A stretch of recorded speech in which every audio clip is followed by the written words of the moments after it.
what this project is about our beautiful differences, but also our shared humanity.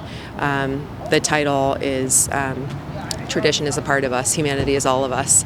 The idea that we all have different dances that are practiced both casually and traditionally lent itself really perfectly to that theme. I actually lived on Grandview Avenue, one of the cross streets for this mural, for 13 years, and I still only live a mile away, so Wheaton is really my home. And I actually had a picture of this building. I think it's changed over the years, but on my refrigerator when we first bought our little house on Grandview, just looking forward to what was to come for Wheaton, and at the same time really loving what is here, which is, it's super unique in the sense that it's a place that has a lot of different people from a lot of different parts of the world. And of course, people have assimilated, but they've also held their cultures really dear to them. And you can see it in the restaurants all around us and some of the shops. And on Grandview, for example, when I was living there, I had several neighbors who we developed a relationship over the years, but we never learned to speak each other's language more than a few words. And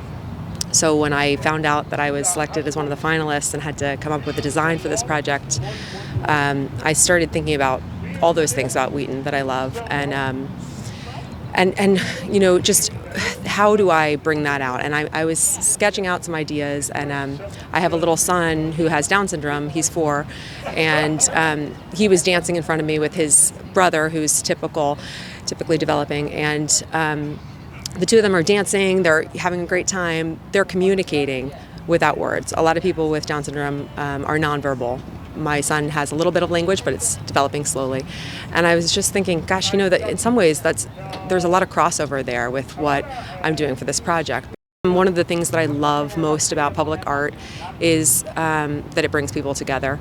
And this is maybe the most obvious point, but I think in practice we don't do it without a little nudge often.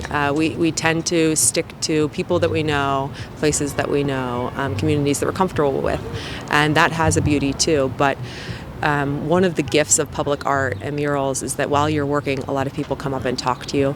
A lot of the conversations that we've had during this process have been between people who aren't necessarily coming from the same communities or speaking the same language, and the fact that we can learn about each other, and that just spending time, even a few minutes, interacting with another human being brings us together is really important to me.